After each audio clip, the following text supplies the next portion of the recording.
Hey, good morning, Professor. Good morning. Morning. We hope you're doing good over in Calcutta or Nepal or wherever you are right now. And so we are going to get started with our presentation. So this semester, we took a look at Harley Davidson. They are an American motorcycle company. They've been around since 1903, and they have been probably one of the primary providers for motorcycles for Americans pretty much since they've been founded. And so they have a really strong foundation and a solid core consumer segment. And so we're going to look into what they're doing now and how they're going ahead in the future, bringing in new products and trying to create a new story. So next slide. Okay, so before we start analyzing the problems of Harley Davidson, we create a SWOT analysis. We think it is important, and we identify that the strength of Harley Davidson is its cult brand. And this means that Harley Davidson has transformed itself as a cult brand and positioned itself in a niche segment of high CC cruiser bikes. Another strength we identify is the product range. With its diversified product range, like recently introduced the Street 500 and 700cc, Harley is trying to solve the age problem of the current customer base in order to make it more promising to the younger audience. Finally, another strength we identified is the loyal customer base.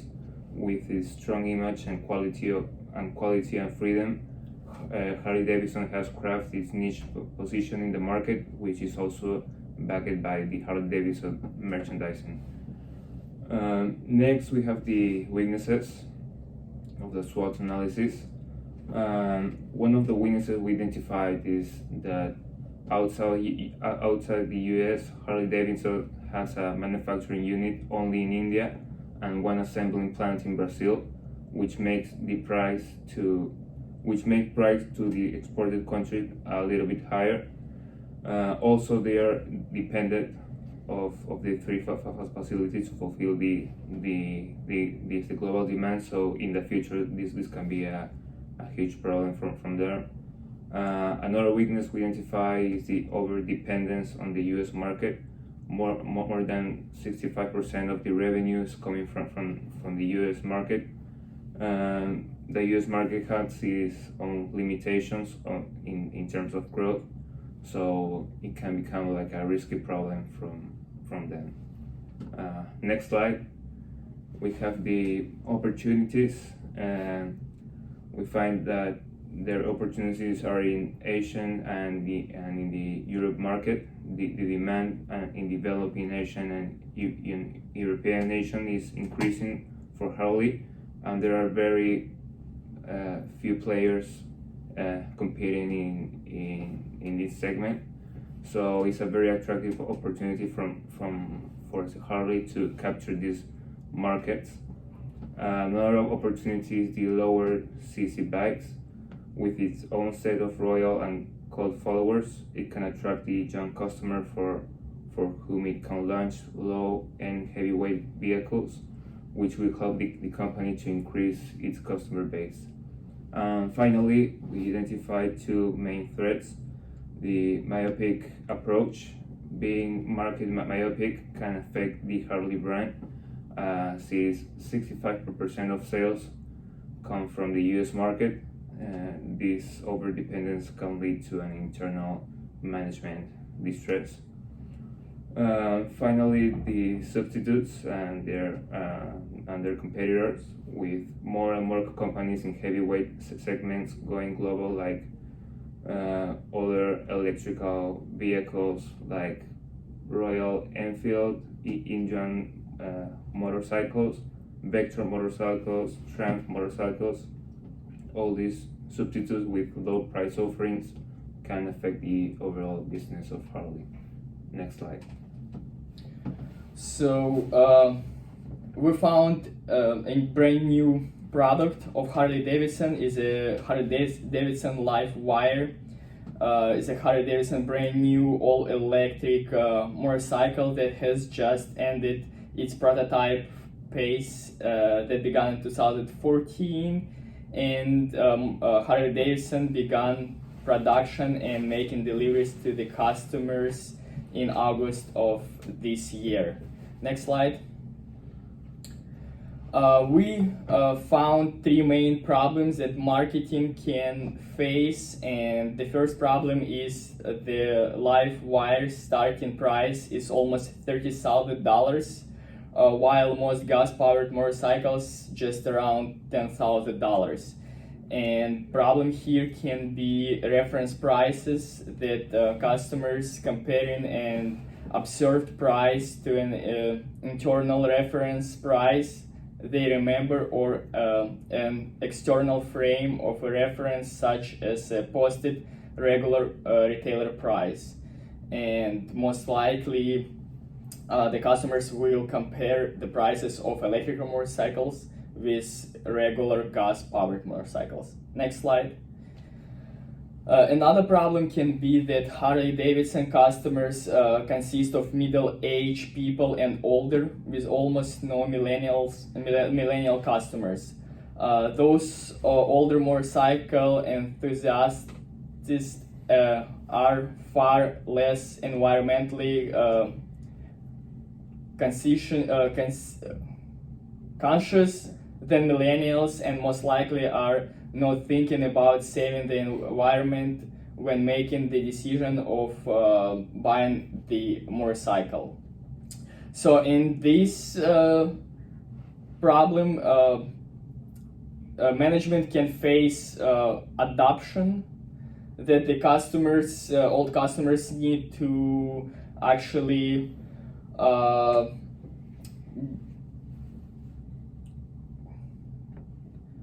they have to go over individual decision to become a regular users of a product, and is followed by the customer loyalty process. Also, another problem can be here is innovation diffusion process, as a spread of a new idea from its source of invention to creation to its ultimate users or adopters. And the customer adoption process is the mental step through which an individual passes from first hearing about an innovation to final adoption. So it might take a while to go over those steps. Next slide. The third problem is that it's very inconvenient to recharge the electrical motorcycle. The battery power will be enough to drive only for 146 miles, which is not good enough for the people who likes to take their bikes for longer rides. And you can recharge the battery only at Harley Davidson dealerships now. So problem that the management can face here is the management should identify and satisfy customer needs, and some customer needs here can be more powerful battery that can last longer, and second, more accessible charging station across the country. Next slide.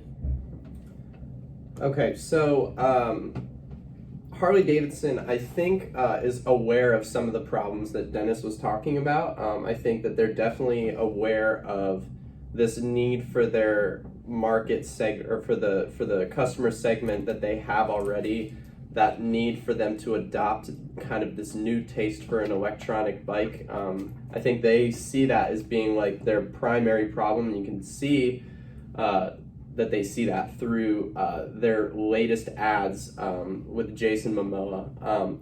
And so there are these YouTube advertisements that they're putting out for the Livewire, and it's kind of this ad campaign is being spearheaded by Jason Momoa, a young American actor, super masculine. He's a diehard Harley Davidson fan, and he's promoting the bike in these commercials. He's raving about its speed and everything, and So as we were looking through these apps, like one of the main ones where it's like it's him being introduced to the Livewire and it's his kind of primary Livewire ad. You kind of have him pull up and he's introduced to the Livewire and it's playing this gritty rock country music, with a banjo in the background. And so you can see that they're really trying to cater and they're trying to appeal and like communicate to this older, more traditional vintage American that is so attracted to that's so attracted to Harley Davidson. And you can kind of see that they're seeing some of these problems that these older people might have. They're very traditional, like they love Harley Davidson for that loud that loud combustion engine or whatever. And so in the video, you can kind of see them compensating like really hard for the lack of noise that this bike is making. It's an electronic bike. It makes no noise, actually totally the opposite of what their loyal customers kind of value. And so they're playing this gritty rock country music like way, way, way loud to kind of compensate for that lack of sound. And so you kind of see Harley Davidson trying to make efforts to compensate for these issues that they're having. But I think this ad with Jason Momoa is showing, it showed our group two things. One, that Harley Davidson is essentially consists of one consumer, which is this middle upper class American who values highly anything vintage, classical, or anything classic, vintage, or traditional, like anything in life that is those things. And then second, Harley is trying to convince this segment to kind of change their tastes in they're trying to convince them that they should want this new Livewire bike. Next slide. And I think the issue in that is that you can't teach an old dog new tricks. I think trying to completely change these people's taste that they've had their entire life is just not going to work. And I think that the solution for Harley is in trying to attract an entirely new target segment. And I think that that is going to be a younger, urban, modern-minded, successful consumer that appreciates new technology, sleek, futuristic designs, and luxury. And so when I think of this kind of consumer, I'm like, okay, so when we're talking about transportation, what are these consumers? What are the things that they want? And I think that they are going to want things like Teslas. They're going to want things like the Polaris three-wheeler that have just wildly modern, futuristic designs that just kind of is just them playing with the future is kind of how I see it, like making really futuristic toys for them to play with. And so when I'm thinking about practically what solutions they need to start implementing to attract this new target segment is through a new advertising campaign. Next slide. So when I think of the new ad campaign, I want it to be almost like out of a Tron commercial. That's kind of what we decided. We decided that as we were looking through advertisements for electronic bikes, we came across an advertisement for a bike called Zero Motorcycle. And in the ad, it follows a man and a woman. It's at nighttime. They're hopping on their new electronic bikes and they're speeding through this kind of urban jungle. It kind of looks like it could be New York City or some sort of really dense city. And they're flying through empty like parking lots that are kind of lit up, and you see graffiti and you see kind of just this urban jungle atmosphere. And in the background, you hear them playing music. It literally could be straight out of Tron, the movie, with zooming around on light cycles and stuff. And so I think like that is a good example of what Harley Davidson should be going. Obviously, they can put their own Harley Davidson flair on it, to have a bit of identity. But that's what I think. Rather than riding on the coattails of a gritty, old school American vibe, they could be creating in this ad an exciting modern urban lifestyle for this cosmopolitan consumer where almost that the world is at their fingertips. Like they can, by owning this motorcycle, they can tame the urban jungle. They can tame this crazy modern world and kind of make it their pet. You know what I mean? And so yeah, with that, I think as I was looking at like this ad, and I was kind of imagining like some sort of modern advertisement, just to make the bike as cool as possible. But then I'm thinking of cool. I think cool is subjective, because I think that these traditional, they're Harley Davidson's older consumers, when they see something like a Tesla, they don't think of that necessarily as cool. They think of, you know, like a Mustang, or, you know, a real loud muscle car as maybe being cooler. And so it's making the Harley Davidson Livewire look as cool as possible for the segment that they should be attracting, which I think is a sort of younger, not young, but just younger than than these older consumers that Harley Davidson already has, making it as cool as possible for them.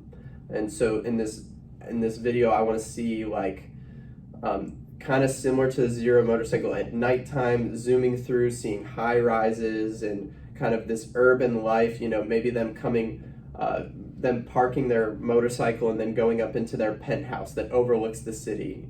Like something just luxurious, exciting, and modern is the vibe that we should be going for in this new Harley Davidson ad campaign. Next slide. Okay, so finally, we have concluded that the management faces a lot of problems that they Actually, there were a few more things that I Oh, have to sorry. say. It's okay. Okay, so another solution that Harley Davidson needs to include in these new ad campaigns is in this advertisement, this video advertisement that we were envisioning. They need to make sure that they're touching on a couple of things that Dennis included as being an issue earlier. Is one, that they need to be rather than comparing themselves to other Harley Davidson products price wise, like, because the Harley Davidson Livewire is so much more expensive than other Harley Davidson bikes, like the standard traditional bikes. They need to, rather than be comparing apples to oranges, they need to be comparing apples to apples. So they need to be comparing this new electronic bike to other electronic bikes, like the Zero motorcycle. They need to be comparing themselves to more modern, kind of a more modern product like the Polaris three-wheeler, just so that people can kind of get more on page with what with this price and kind of accept it more. Because the Harley Davidson Livewire, I think, is around $30,000. The Polaris three-wheeler, I think, is upwards of $20,000. So it's a little bit more comparable to the regular Harley Davidson motorcycle, which is going to be around like $9,000 or $10,000. The Zero motorcycle is pretty cheap. It's around $10,000, but I don't think that's an issue. I think Harley Davidson, they can just advertise themselves as having way, way, way better specs, and I think that their goal is to be the newest, the highest end, and the most exciting electronic motorcycle that you can buy. Like, just to be the absolute top with the price that they have. Because this goes into a course concept, is price quality inferences, where when the price is more, people are expecting higher quality. So Harley Davidson, like with the price that they have, they have to, in these advertisements, be making it absolutely known. You know, maybe this kind of urban story of like these people driving through the city with their motorcycles, and at the end they state the price, and then they kind of state competitors' prices. And then one more thing that they need to touch on is the battery. So Dennis was talking about how much of an issue that battery life is going to be, because it only lasts how many miles? 146 miles. 146 miles. So an incredible advantage that Harley Davidson Livewire has is that the charge only takes an hour. And so rather than focusing on the things that they're missing and the weaknesses with that battery. They need to be touching on that. To charge this battery only takes an hour. Of course, they need to figure out a way to where these bikes can be recharged other than Harley Davidson dealerships, but I think they just need to be touching on their strengths as much as possible. And that is going to be, those need to be included in that video advertisement. Next slide. Okay, so finally we have concluded that the management faces a lot of problems that they may not even realize. There are also new threats every day as competing electronic bikes enter the market. However, we believe that LiveWire has incredible potential to have the reputation of being the nicest and most exciting electronic bike you can buy. We also think by creating a new ad campaign to attract an entirely new segment, that Harley Davidson can create a new and interesting story. That was it. Thank you, Professor, and we hope your dad is feeling better. Yeah. Yeah. Best wishes for your dad.